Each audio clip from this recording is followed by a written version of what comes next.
Assalamualaikum warahmatullahi wabarakatuh.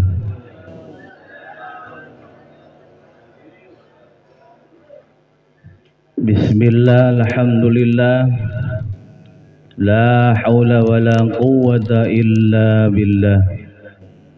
Ashhadu an la ilaha illallah wa ashhadu anna Muhammadar Rasulullah. Allahumma salli ala nabiyil hashimi Muhammad wa ala alihi wa sallim taslima. Amma ba'du, ilahi anta maqsudi wa ridhaka madlubi. A'dini mahabbataka wa ma'rifataka. Syamar sahibul wafadajul arifin. Al-Fatihah. Bismillahirrahmanirrahim. Alhamdulillahi rabbil alamin. Ar-rahmanirrahim. Maliki yaumiddin. Iyyaka na'budu wa iyyaka nasta'in. Ihdinas siratal mustaqim. Siratal ladzina an'amta 'alaihim ghairil maghdubi 'alaihim waladdallin. Rabbi firli. Jamaah manaqib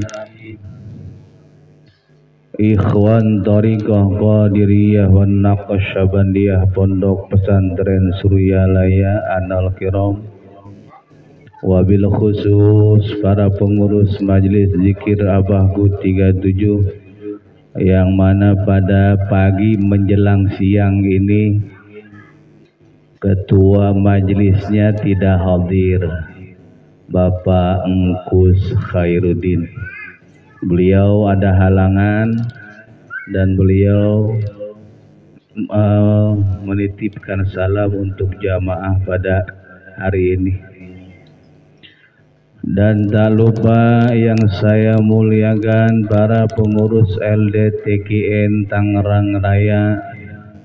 Alhamdulillah, Ketua LDTKN Kota Tangerang Bapak Ustadz Sulis beserta jajarannya, sesepuh kita, bini sepuh Bapak Ustadz Slamet Riyadi, ada Bapak Ustadz Minto, Bapak Ustadz Ridwan. Nah ini nih yang dari Gelo ya, ujuk-ujuk datang di orang Gelo ya. Karena Ustadz Sarojinya Fauzi ujuk-ujuk tadi. Aduh, kos iya jadi nanon ngaranna dah Jelangkung. Datang tadi undang, pulang tak diantar.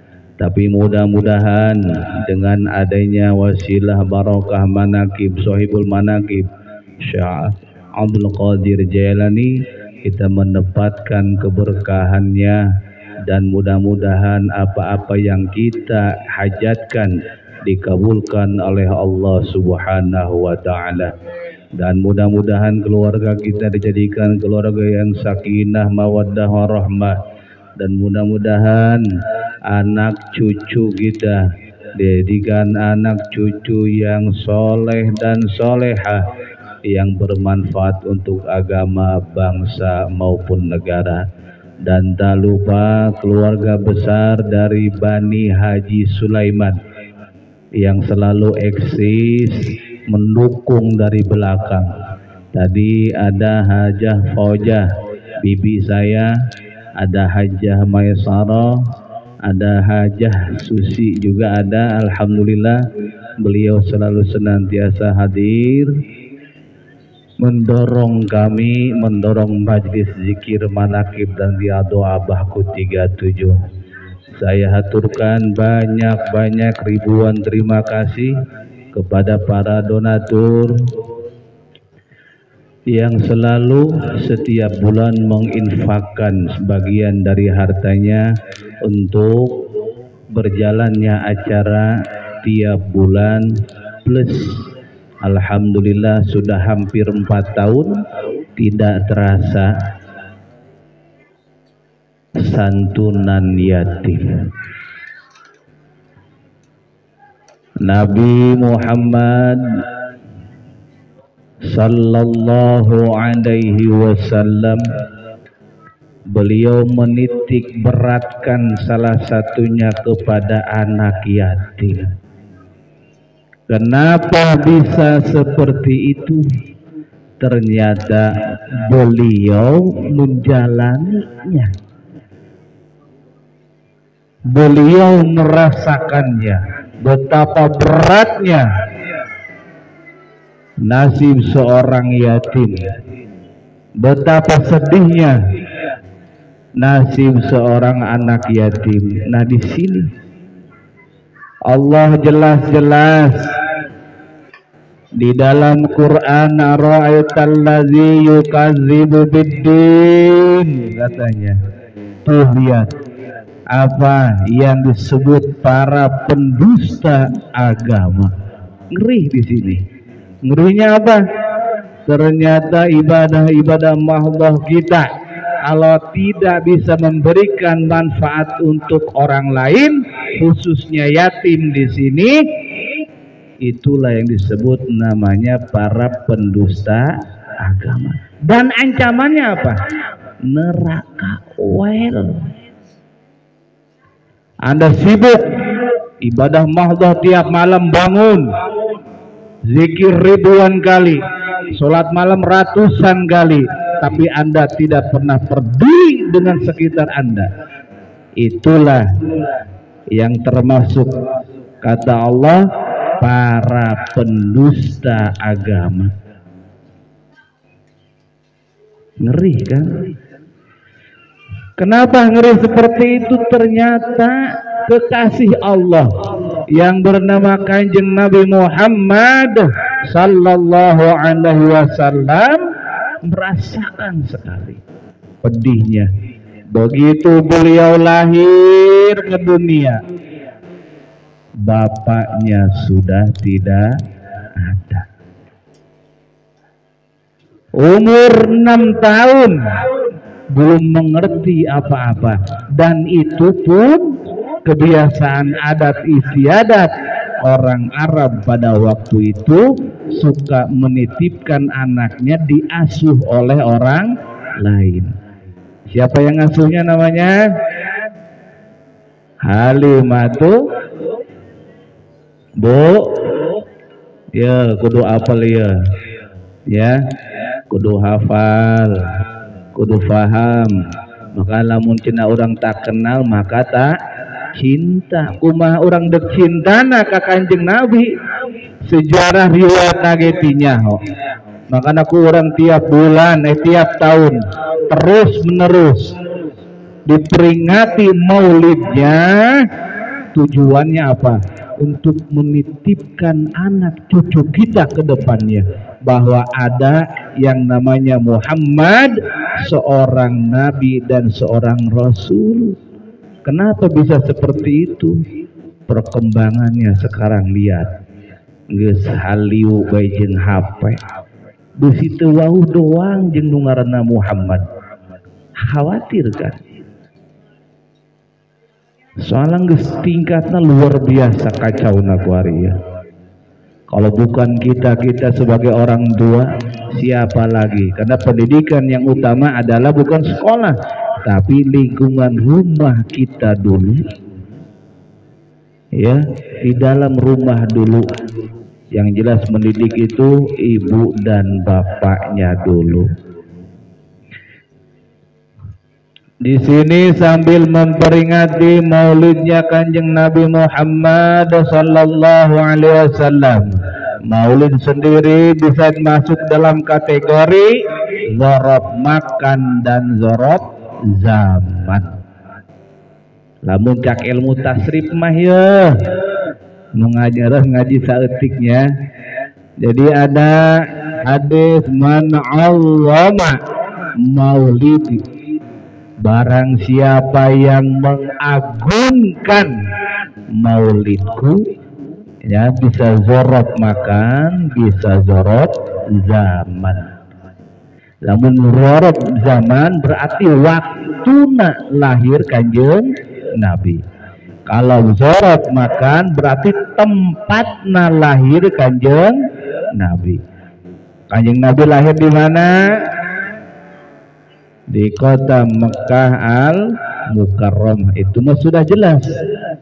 Setiap orang muslim pasti memuliakan kota Mekah, makanya julukan lagi kota haram.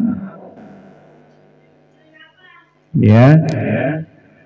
Jadi boleh orang memuliakan tempatnya, atau misalkan kata orang Nabi Gecan belum pernah ngajarkan untuk melakukan peringatan maulid lahirnya kanjeng Nabi, itu masuk dalam kategori bid'ah. Betul, bener bid'ah.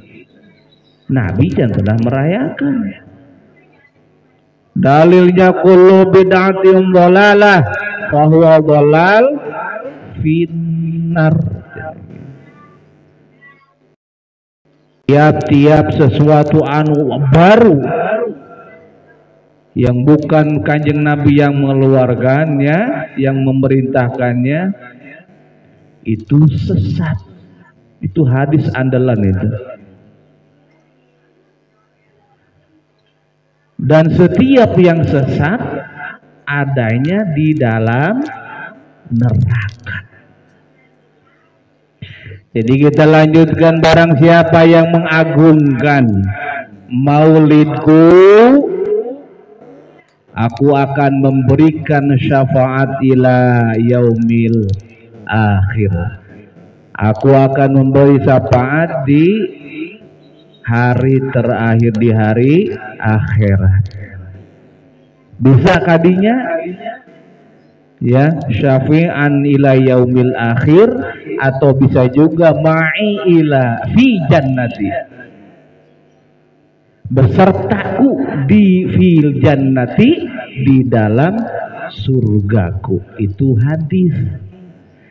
Cuman di sini pun hadis sama, yang banyak yang mendhaifkan, tidak sahih, geus apapun itu namanya. Apakah kita tidak pantas memeriahkan seorang yang menjadi pejuang, yang membawa peradaban ke seluruh dunia? Kenapa?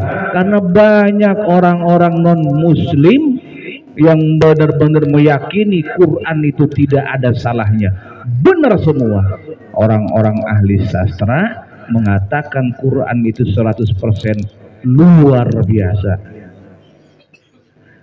Dia percaya dengan Muhammad, percaya. Kalau kita ditanya lagi, apakah Anda percaya dia sebagai Nabi dan Rasul? Tidak percaya. Kalau sebagai yang membawa peradaban, kalau sebagai seorang pahlawan untuk bangsa Arab, mereka percaya. Tapi untuk dijadikan utusan, dijadikan Nabi oleh Allah, mereka menutup mata, bahkan tidak mempercayai. Al-Quran mempercayainya.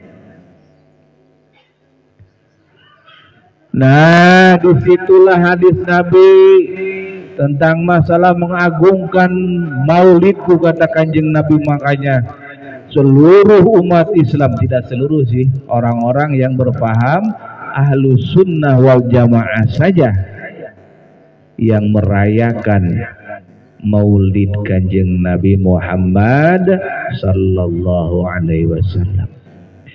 Terus apa yang harus kita ambil pada diri kanjeng Nabi? Kata Allah, a'udzu billahi minasyaitonir rajim, laqad kana lakum fi rasulillahi uswatun hasanatul liman kana yarjullaha wal yaumil akhir wa zakarallahu katsir.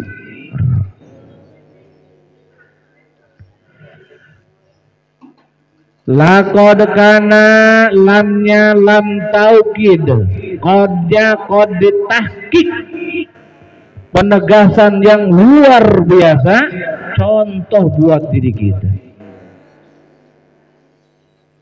Ya, kalau kita ngaji alat ketemu tuh bahwa benar-benar Kanjeng Nabi itu untuk contoh kita, untuk tauladan kita. Penekanannya di mana? Contoh apa saja? Di sini Allah menekankan karena di sini karena fiil nakis. Kayak khobarna di belakang mubtada diharap ke. Di mana mubtada? Pas di uswatun utawi tauladan kanana jadi khobar. Ya, bisa dibalik dah. Karena fi'il naqis mah tarfi'ul khabar terus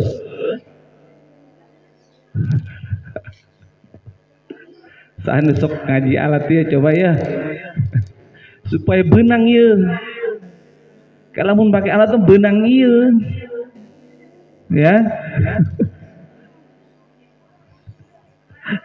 Mana Mang Uje dah? Kumaha Mang Uje? Lamun fi'il naqis kumaha?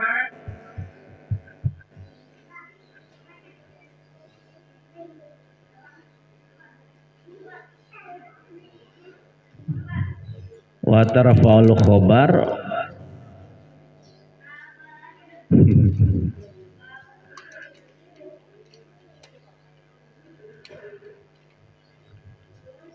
ya, itu penekanannya seperti itu.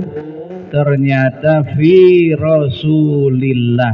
Allah tidak mengatakan ala Rasulillah, Allah tidak mengatakan inda Rasulillah. Berarti apa yang dicontohkan fi Rasulillah?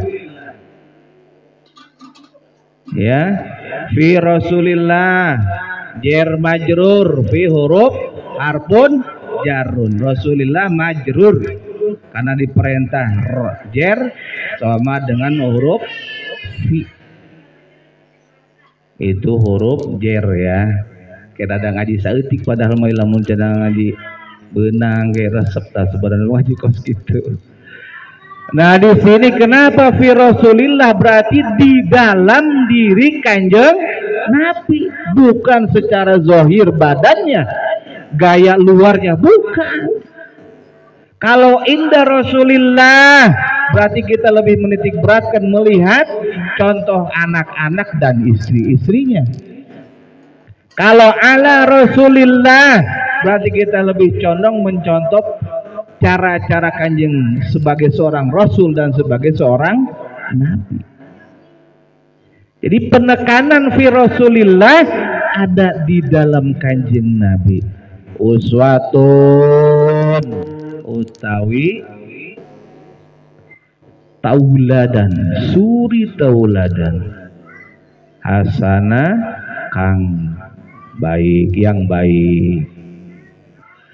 Nah, bagi orang yang mau seperti itu, kita mencontoh dalamnya.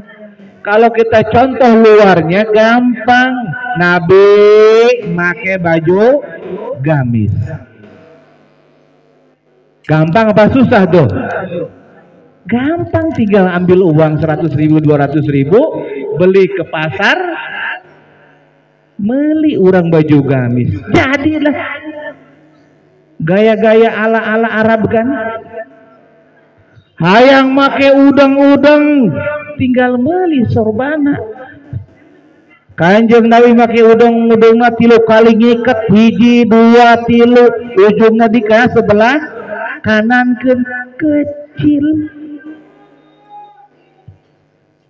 Kanjeng Nabi sok naik onta, tinggal beli ontana, lalu buka duit. Itu contoh zahirnya yang seperti itu. Gampang dilakukan, tapi fi Rasulillah, contoh di dalam diri Kanjeng Nabi sendiri itu sulit. Apa syaratnya? Nah, kita lanjutkan ayatnya. Liman kana yarjullah bagi orang yang ingin. Di sini tidak, menurut ilmu logoh paling dekatnya itu yang dicari, yang diinginkan ridhonya Allah. Ya, di situ disebutkan tuhnya. Cuman menurut logoh yang paling dekat artinya maknanya itu lebih kepada menginginkan ridhonya Allah. Wal yaumil akhir, dan orang yang menginginkan selamat di hari akhir.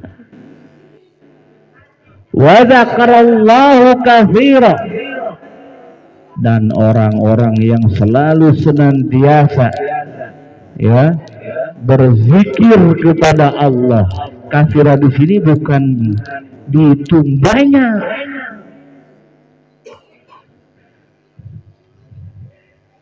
ya, tapi terus menerus, setiap detik, setiap saat, setiap waktu, ya, seperti namanya zikir khafi yang terus menerus continue.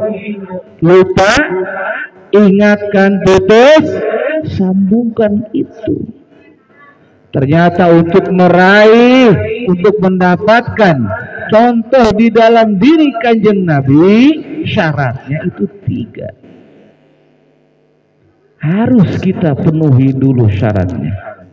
Itu gampang. Koyo ada aing ngerokok aing mur.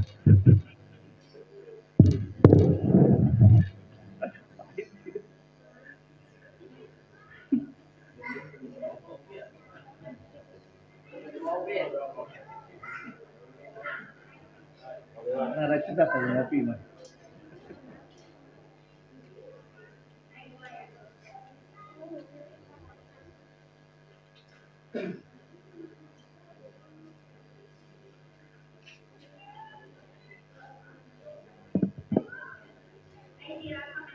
Kita ambil contoh Kanjeng Nabi tentang masalah kesabarannya, tekad yang kuat yang luar biasa, tawakalnya paling luar biasa. Kita ambil contoh yang paling gampang. Pada waktu Kanjeng Nabi berdakwah ke kaum Taif,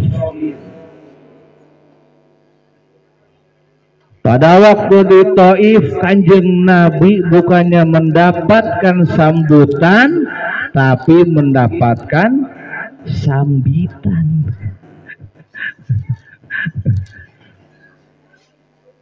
Sering kan mendengar Kanjeng Nabi di Taif seperti apa? Ditimpukan ku batu sampai berdarah-darah. Apakah Kanjeng Nabi marah? Tidak. Nih contoh nih. Malah Kanjeng Nabi mendoakan untuk kaum Taif. Mudah-mudahan mereka diampuni dosa-dosanya dan mendapatkan petunjuk dari Allah. Kenapa? Karena innahum la ya'lamun. Karena sesungguhnya mereka kaum Taif la ya'lamun, tidak tahu. Contoh, sekarang kita ilustrasikan kepada diri kita. Si Lopi lumpang datang ke jalan, air mah gebukan, dimarahan ku batur, pasti marah. Ngamuk tuh coba. Balik dikit. Kanjeng Nabi mah henteu kos kitu. Jangankan dipukuli urang mah, dibere muka hasem beku batur, marah, minimal pundung. Awas koin sekali-kali deui datang ka imah aing. Jadah aing datang ka imah teh dibere cai-cai acan deuleukeun Gusia. Tuh urang mah kos kitu. Kanjeng Nabi mah lain kos kitu, secara fisik bahkan berdarah. Darahnya ditandian ku Kanjeng Nabi. Kunaon? besi murka Allah sampai label namun datang ke tanah. Makanya yang marah siapa? Jibril datang marah luar biasa, hendak dicokot gunung ditangkupkan ke kaum Taif. Ternyata kos gitu malah ku Kanjeng Nabi doa didoakan mudah-mudahan diampura dosana, mudah-mudahan mendapatkan petunjuk karena mereka tidak tahu. Kita juga sama kalau tidak tahu malah. Makanya udah langsung marah baik, udah langsung gampang suuzon baik. Ayo abah hodon udah. Tah aku sabah hodon dah. Kabos kontrakan apa ya di suuzon beng ngeliriki bagi langsung suuzon. Awas ulah dicontoh tah. Ya.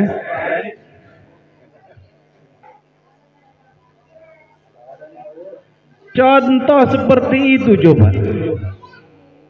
Tah kurang dicokot kita ambil sebagai contoh buat diri kita. Dan banyak hal-hal yang lainnya yang telah Kanjeng Nabi contohkan buat diri kita.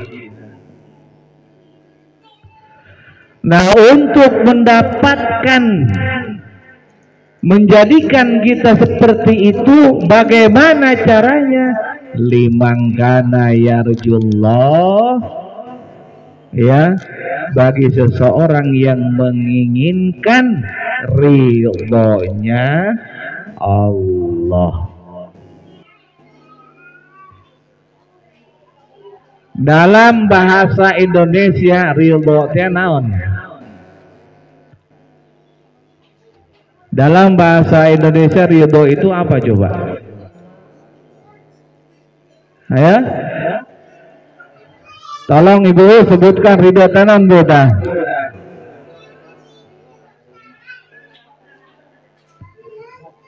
Banyak orang yang mengatakan rela. Lamun rela kumaha? Lamun jeung bebene orang teh aku rela melepaskanmu. Masa rela kos gitu?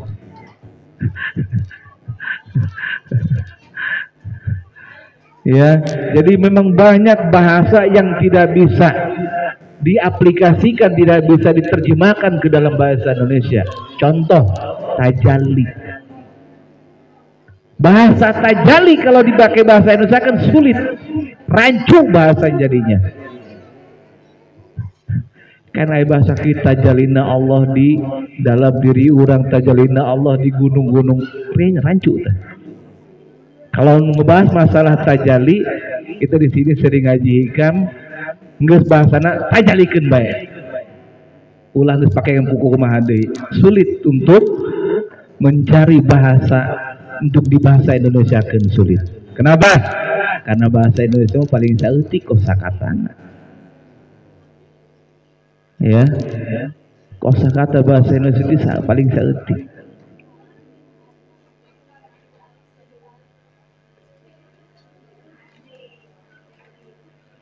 Jadi yang dimaksud liman kana yarjullah di situ dalam kategori yang mendekati lughah ar-ridho. Ridho di sini apa? Senang, happy. Ridho data hadiah. Lebih ke dalam lagi apa tujuannya? Ingin selalu menyenangkan Allah. Bagaimana caranya tuh untuk selalu menyenangkan Allah? Kalau kita aplikasikan antara suami istri, si istri ingin menyenangkan suami, si suami juga sama ingin menyenangkan istri. Berarti apa? Supaya tahu, paham ke dalam dirinya. Ulah ujug-ujug sekarang saya misalkan ngerokoknya sempurna mil. malah ainu merek ke orang Samsu. Pasti ku saya dibikin tak kasih Anwar, kasih Andre tuh. Mau kurang mau, oh gua Ustaz Oji tuh. Mal didawar, mal diisep ku orang. Orang misalkan begina tak warin kuta gambreng keur diasakeun tadi ya. Geus asak pancan dah. Kambing ngora aya keur kambing ngora. Eta orang resep biasa kana. Ngeunah kamu cak si gambreng mah eta kambing Swiss cenah. Jauh menang di Swiss. Eta kan kambing ngora mah ieu. Urang hobi ka kambing ngora, nu diasakeun kos kitu, ujug-ujug aya nu mere ka urang. Lauk nu ararateul teh ada.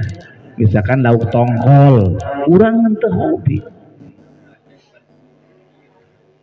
Ada kita ilustrasikan karena niat ingin menyenangkan Allah supaya Allah senang terhadap diri kita. Zikirlah saputing 100.000 kali. Itu kurang tuh lebih. Zikirnya 100.000. Sholat sunnahnya 100 rakaat ya puting. Bapak nira anjay. Jadi ternyata bukan seperti itu. Jadi bukan keinginan kita sendiri untuk supaya disenangi oleh Allah, tapi kita melihat apa supaya Allah senang terhadap diri kita, yaitu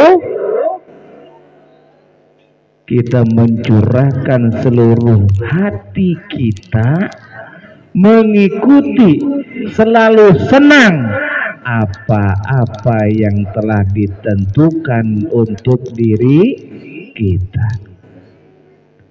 Dapat rezeki banyak, alhamdulillah. Duitnya habis, alhamdulillah. Dapat istri cantik, alhamdulillah. Diceraikan istri, alhamdulillah. Selalu falak alhamdulillah ala ma qadait. Awas, sok dibaca bae kurang dah. Doa kunut, apalagi diurang di TKN. Kunut 2 kali kunutna. Salat maghrib jeung salat subuh, kunut nabi kunut nazilah. Sering dibaca falakal hamdu alama, selalu memuji apa yang telah dipilihkan, apa yang telah ditentukan ke Allah. Berarti kudu senyum bae dah. Lamun orang selalu seperti itu, selalu senang apa yang telah ditentukan oleh Allah, berarti Allah senang. Kalau Allah sudah senang terhadap diri kita, dek nggol poe urang gawena hees bae ge, pasti disenangan ku Allah. Tapi lamun Allah teu senang ka diri urang, gua teh burang peuting ngaji, burang peuting urang zikir, salat turun-turun, Allah teu senang ka urang mah tetep. Allah teu senang. Tapi lamun cenah Allah geus senang kedangan hambanya, kajin pagawean urang hees bae, ardolin dahar modal ulin bae, tetap Allah senang. Kunaon? Karena orang selalu senang apa yang telah ditentukan oleh Allah. Ya, kudu paham apa yang diinginkan oleh Allah. Saya contohkan si gambreng baheula tukang mancing. Caritana. Ya. Lamun tukang mancing parabna orang lamun cenah hayang mancing lauk gabus parabna naon? Bangkong. Tuh paham tuh.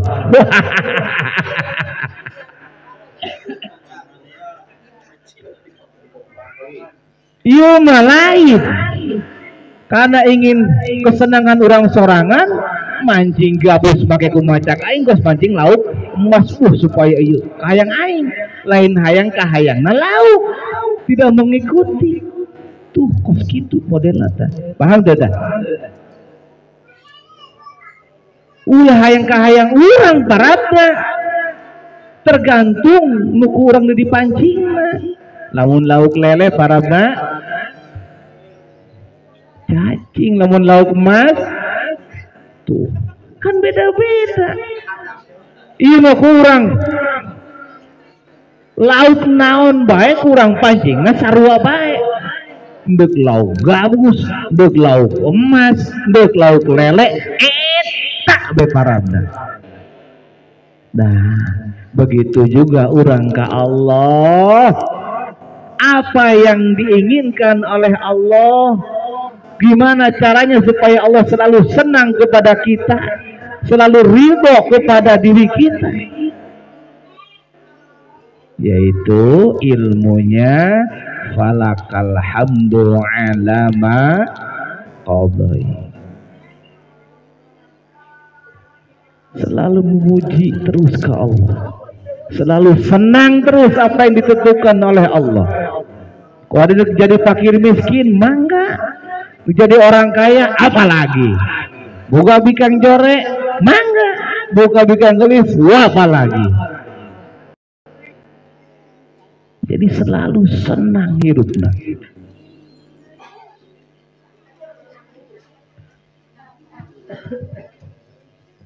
Itu baru satu yarjullah, limanggana yarjullah. Dina kos kitu bae kan. Lamun kita ingin mendapatkan tadi contoh yang ada di dalam diri Rasulullah tuh. Jadi jangan salah ya. Ieu abang-abang sobalatna loba nona loba. Eta murid pikah yang Allah lain ya. Harus bisa, harus memahami. Yang kedua, wal yaumil akhir, hidupnya selalu berpatokan kepada hari akhir.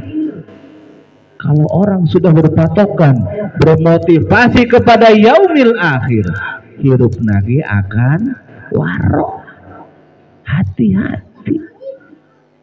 Tentang masalah hukum, dia hati-hati. Kalau dia tidak mengerti masalah hukum, dia tanya, fas'alu ala ahli zikri in kuntum la ta'lamun. Hati-hati. Contoh, dia pada mau waktu keluar dari rumah, turun hujan, ambil payung.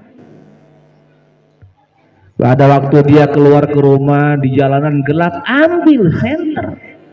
Tah ngarana hati orang-orang yang bermotivasi tujuannya yaumil akhir seperti itu. Ada tetangga kita yang sakit, kita tengok, dia tidak punya duit, belikan obat. Ada orang yang cerdas luar biasa tapi biaya tidak mampu, kita mampu, hayu sekolah. Apalagi anak yatim. Kenapa? Karena tadi Kanjeng Nabi dia luar biasa perhatiannya kepada anak yatim karena beliau sendiri mengalaminya secara langsung. Umur 6 tahun beliau meninggal, diasuh oleh kakeknya Abdul Muthalib. Tidak lama kemudian Abdul Muthalib meninggal, diasuh oleh pamannya. Pada waktu itu dikumpulkan pamannya, ayah Sayyidina Hamzah, ayah Abu Thalib, ayah Abu Jahal, ya, paman-pamannya dikumpulkan. Kanjeng Nabi melihat muka paman-pamannya, ternyata mukanya sangar kabeh, sieun. Kanjeng Nabi pas diperhatikan ayah hiji ngarana Abu Thalib. Akhirnya Kanjeng Nabi Muhammad memilih Abu Thalib untuk menjadi orang tua asuhnya. Kanjeng geus diasuh ku mamang nage, tetap ternyata kehidupan Kanjeng Nabi masih terseok-seok. Apa buktinya? Beliau mengembala kambing buat makan. Padahal Abu Thalib seorang pemimpin Quraisy, diibaratkan kepala suku, abang kuari baraja. Makanya kanjeng Nabi tidak ada yang pernah menghina keturunannya, karena keturunan Nabi keturunan bangsawan, keturunan orang mulia. Tah kanjeng Nabi.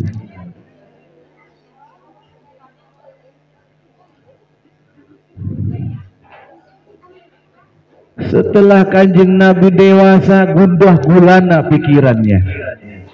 Makanya kanjeng Nabi sering kholwat di Gua Hiro. Dipakai ya kurang, nusak kurang suluk, ya. Tah aing ngaranna riadah urang kholwat, uzlah atau disebut juga tahannus. Geus gelisahnya na ieu dengan perkembangan di sekitar masyarakatnya na kanjeng Nabi. Apa yang harus diperbaiki? Karena kanjeng Nabi mah gelar nage Al-Amin, orang yang paling dipercaya, orang yang jadi contoh tauladan pada waktu itu untuk masyarakat Mekah, baik orang tua maupun muda, baik janda maupun gadis, perebutan kanjeng Nabi mah.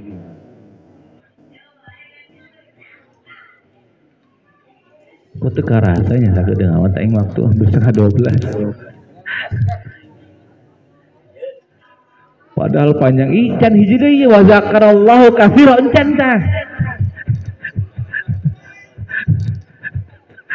Wa zakarallahu katsira tadi dibahas ya. Jadi kanjeng Nabi sering kholwat karena melihat sekitar dia, karena beliau berangkat dari orang yang terseok-seok, orang yang tersia-sia untuk kos marhabaan di Al-Barzanji. Tola'al badru alaina, bukan itu masyair sastra itu mah, tapi kenyataan kanjeng Nabi kos kumaha coba. Beda dengan syairan kos gitu. Makanya peka, orang-orang yang seperti itu peka, dan itulah cara Allah mendidik beliau untuk jadi orang yang hebat, orang yang kuat, orang yang gagah. Setelah melihat masyarakat kota Mekah, apa yang ingin beliau bangun? Pertama, beliau ingin meningkatkan taraf ekonomi. Kalau ekonominya dibangun, keamanannya tidak ada, infrastrukturnya tidak ada, SDM-nya tidak ada, mual bisa terwujud karena ekonomi. Lamun dibangun infrastruktur, SDM-nya dibangun, gitu kene. Kenapa? Kajian jalan bolong baik, mual peduli cuek baik. Kenapa? Karena SDM-nya tidak terbangun. Dibangun keamanannya begitu juga sama. Kalau SDM-nya tidak ada tetap baik. Ternyata Allah memilihkan, Allah mewahyukan kepada kanjeng Nabi untuk membangun SDM-nya dulu, sumber daya manusianya. Apa? Dengan turun ayat yang pertama, Iqra, i'lam, baca, pahami, ketahui. Ternyata pendidikan nomor 1. Bagaimana akan terwujud negara baldatun thayyibatun wa rabbun ghafur kalau SDM-nya pendidikannya itu digali. Lagi perang saudara. Karena di kota Mekah mah bangsa-bangsa Arab mah gara-gara saeutik permasalahan bagi Arab nih kebiasaannya zaman dahulu. Perang terus menerus, masalah sepele. Ya. Padahal orang di majelis sorangan tapi ini lanjem baik ya. Kok di tempat batur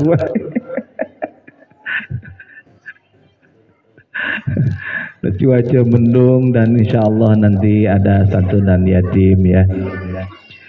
Yang terakhir wazakarallahu katsira, dan senantiasa orang kita semua mengingat Allah. Untungnya kita di sini. Apa untungnya bagi orang yang sudah ditalkin zikir? Kita punya namanya zikir khafi. Dimanapun, kapanpun, sedang apapun, kita selalu senantiasa ingat kepada Allah. Tuh, ayo modal tak orang dah. Hiji dua belum ada, tapi yang ketiga kita ada. Mudah-mudahan dengan kita punya modal yang satu itu berkembang kepada dua dan tiga. Pelihara, siram nu bener, dua zikir orang tinu benernya dengan sungguh-sungguh. Kenapa? Karena orang yang selalu senantiasa ingat kepada Allah tidak akan pernah lupa ke Allah tentang masalah dia mendapatkan rezeki dari Allah. Ada teman saya yang dahulunya kere, warima bunhar luar biasa, miliuner, miliarder.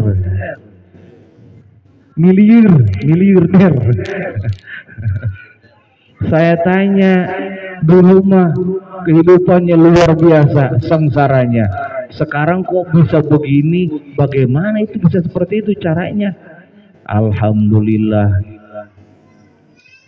Beliau ngomong, saya berusaha semaksimal mungkin, siang jadi malam, malam jadi siang. Lamun cenah bahasa Sunda mah kesang sampai ka bool, hulu jadi bool jadi hulu. Alhamdulillah dengan kerja keras saya bisa mewujudkan ini semua. Tuh kan.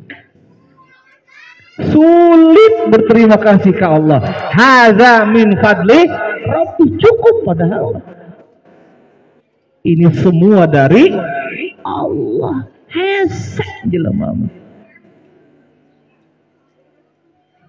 Itu kalau orang tidak ingat kepada Allah. Tapi kalau kita ingat kepada Allah, hadza min fadli Rabbi. Semua semata-mata karena Allah fadlnya, Allah keutamaannya, Allah leungit. Makanya alhamdulillah kita semua di sini dipertemukan oleh Allah kepada guru mursyid kita pangarsa Abah Syekh Amr Shahibul Wafa Tajul Arifin.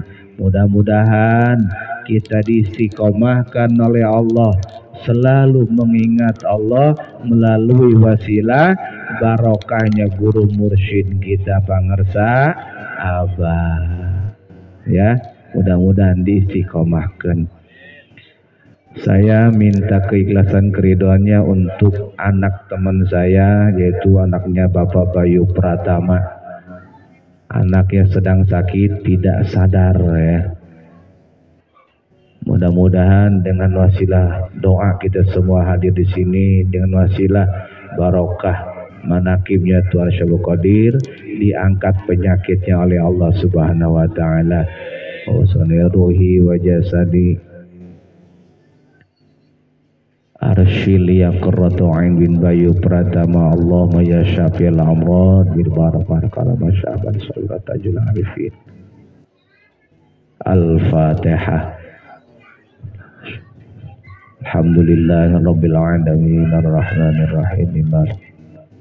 Iyyaka na'budu wa iyyaka nasta'in ihdinas siratal mustaqim siratal ladzina an'amta 'alaihim ghairil maghdubi 'alaihim waladdallin.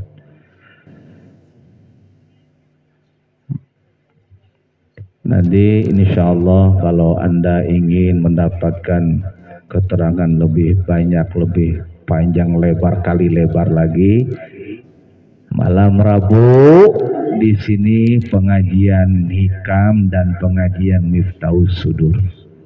Ya, malam Kamis kita mengadakan barzanji, malam Jumat kita manakib mingguan, malam Sabtu kita berusaha membaca Quran 7 surat mulai dari As-Sajadah ya sampai terakhir Al-Buruj suratnya.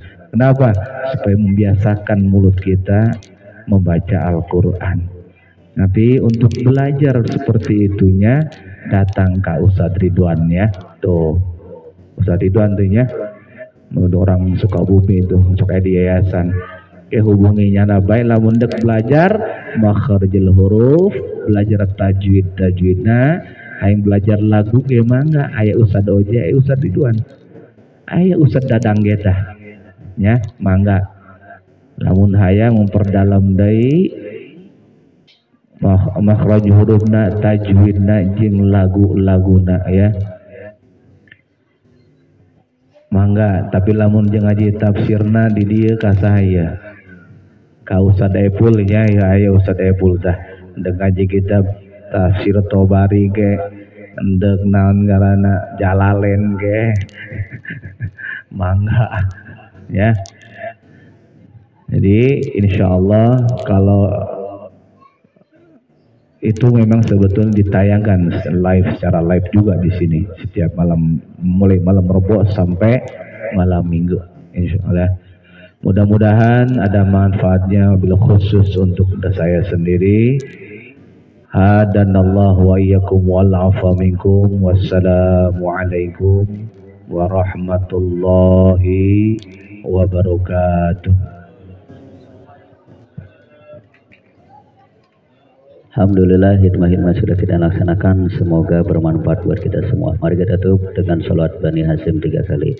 Allahumma salli ala nabiyil hashimi Muhammad wa ala alihi wa sallim taslima. Allahumma salli ala nabiyil hashimi Muhammad wa ala alihi wa sallim taslima. Allahumma salli ala nabiyil hashimi Muhammad wa ala alihi wa sallim taslima. Allahumma salli wa sallim wa barik alaihi.